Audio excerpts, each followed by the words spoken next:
You can buy a volcano. This is not a metaphor, not a thought experiment, not a clickbait hook with a disappointing explanation underneath. There are privately owned volcanoes on Earth right now.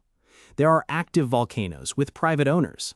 There are extinct volcanoes listed on real estate markets with asking prices. And there are several very serious, very profitable businesses built entirely on the economic output of volcanic activity. By the end of this, you'll know exactly what a volcano is worth, what you can legally do with one, where the real money comes from, and why some of the smartest capital in the energy sector is currently pointing at the ground in volcanic zones around the world. Let's start with what you can actually own. Whakaari, known in English as White Island, is an active volcanic island off the coast of New Zealand. It has been privately owned since a Danish trader bought it from the indigenous people in the early 1800s. The island changed hands multiple times over the following century. Various companies attempted to mine sulfur from it. A stockbroker owned it in the 1930s. As of now, it remains private property. The Pisgah volcano in California is privately owned. An extinct volcano in England called Posbury Clump was recently listed on the real estate market for around $60,000. In Mexico, a volcano called Paricutin erupted out of a farmer's cornfield in 1943, and a collector named Robert Ripley, famous for his museums of the bizarre, tried to buy it immediately.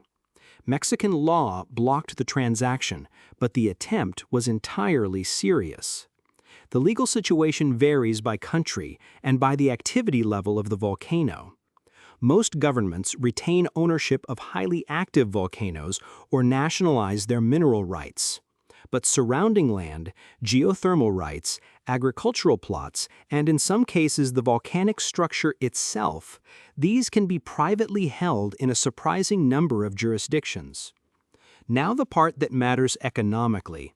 A volcano is not just a piece of unusual real estate.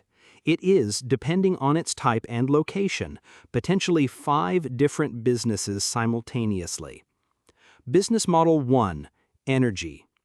Iceland heats 85% of its homes using geothermal energy. 27% of its electricity comes from the same source.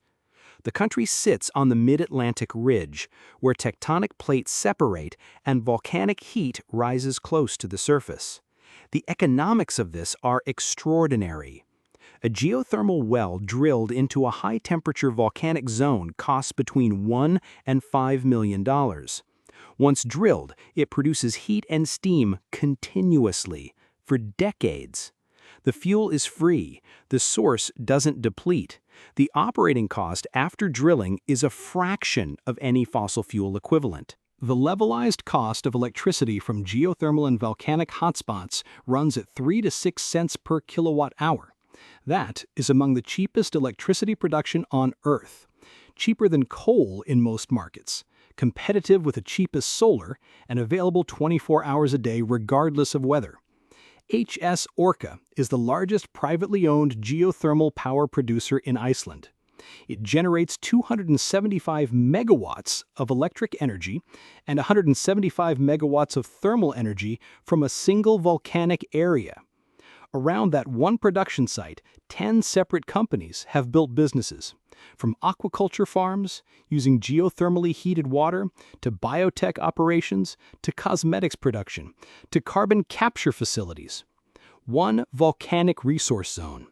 10 businesses running off its output simultaneously.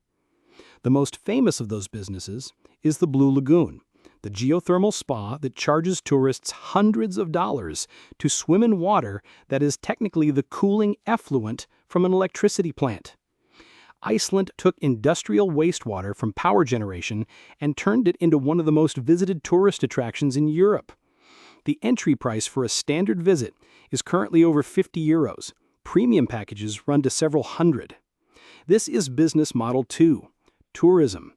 The global volcano tourism market was valued at $11.4 billion in 2025. It is projected to reach $23.8 billion by 2034.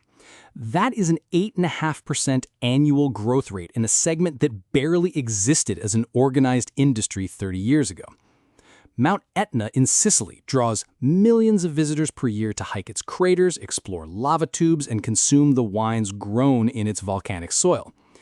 Costa Rica built an entire tourism economy around volcanoes, Arenal, Poás, Irazu, with hot springs, adventure tours, and canopy experiences all anchored by volcanic geography.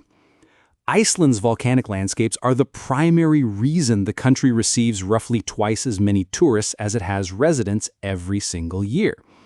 The business model here is proximity. You do not need to own the volcano itself. The land surrounding an accessible, active, or recently active volcano becomes premium real estate for hotels, tour operators, adventure companies, wellness resorts, and restaurants the moment reliable visitor infrastructure exists. The risk, obviously, is geological. But the same unpredictability that creates risk also creates constant media coverage, which is free marketing for the region every time the volcano does something newsworthy. An eruption is a disaster for people living on the slopes.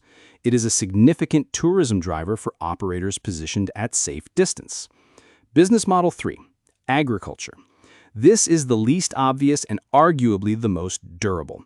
Volcanic soil is among the most fertile on Earth. Eruptions deposit minerals, phosphorus, potassium, magnesium, calcium, in concentrations that standard agricultural land cannot match without artificial fertilization.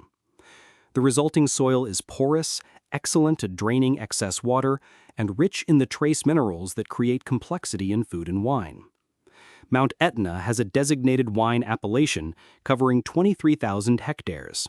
The wines produced there, particularly the red varieties grown on ancient pre-phylloxera vines at altitude, sell at significant premiums over comparable Italian wines. The volcanic soil creates a minerality and acidity that is geographically specific. It cannot be replicated. It cannot be moved. Santorini grows wine from vines planted in pumice, volcanic soil from an eruption 4,000 years ago. The island produces some of the most expensive wines per bottle in Greece. The same scarcity logic that drives up diamond prices applies. The geological uniqueness of the terroir is finite and inimitable. The slopes around Vesuvius near Naples produce wine sold under the name Lacrima Christi, literally the tears of Christ. The active status of the volcano is part of the marketing. The soil is the economic foundation. Volcanic regions also produce premium coffee. The world's most recognized and expensive coffee origins, Hawaiian Kona, Ethiopian highland coffees, Colombian high-altitude varieties, all grow in volcanic or high-altitude volcanic-adjacent soils. The mineral composition translates directly into cup quality and price. Business Model 4, Minerals and Industrial Extraction. This one is more complicated, more capital-intensive, and historically more prone to failure, but it exists. Volcanoes produce sulfur, which has industrial applications in fertilizer production, chemicals, and rubber vulcanization. Various 19th and early 20th century entrepreneurs tried to build sulfur extraction operations on active volcanic makes, including on White Island in New Zealand. Most failed due to the technical difficulty and danger of operating on active volcanic terrain. More contemporary versions include lithium extraction from geothermal brines. The mineral-rich water that comes up with geothermal steam contains dissolved minerals, including lithium, which is currently one of the most valuable strategic materials in the world. Several geothermal operations are now developing secondary extraction processes to capture lithium from their existing infrastructure. The energy production pays the operating costs. The lithium is pure margin. Business Model 5, Real Estate Premium. Volcanic islands command premium real estate prices that non-volcanic equivalents cannot justify. Santorini is the obvious example. Property on a volcanic caldera rim sells at prices comparable to top-tier European city real estate, driven entirely by the visual drama of the geological formation. Properties with geothermal features, natural hot springs, heated ground, mineral-rich water sources, trade at premiums in markets ranging from Iceland to Japan to New Zealand. The geothermal feature is not just aesthetic, it reduces heating costs permanently. It creates amenity value, and it creates uniqueness that cannot be manufactured. Now, the risk side. Because the history of private volcano ownership is full of catastrophic failures alongside the profitable ones. White Island erupted in December 2019, killing 22 tourists who were on a guided tour of the crater. The owners faced significant legal consequences, and the island was closed to tourism. The volcanic soil premium only works while the volcano cooperates. Lava flows have destroyed agricultural land, covered entire towns, and rendered property valueless overnight. In Hawaii, lava flows in 2018 destroyed over 700 homes. The state owns the new coastline created by the lava. The former homeowners retain title to land now buried under rock. Geothermal wells can lose pressure over decades. The resource is not infinite in any single location. Early Icelandic geothermal operations required constant drilling of new wells as older ones depleted. And then there is the insurance problem. Active volcanic land is either uninsurable, extremely expensive to insure, or covered with exclusions that make the policy nearly worthless when an actual eruption occurs. The economics of a volcano are exceptional when they work. The failure modes are biblical when they don't. Which brings us to the current moment. The most interesting development in volcano economics right now is enhanced geothermal systems, a technology that essentially recreates the conditions of a natural volcanic hotspot anywhere on Earth by drilling deep enough to reach hot rock and injecting fluid to create a circulation loop. The technology removes the geographic requirement. You no longer need to be in Iceland or on the Ring of Fire to access geothermal economics. The U.S. Department of Energy committed $165 million to enhance geothermal research.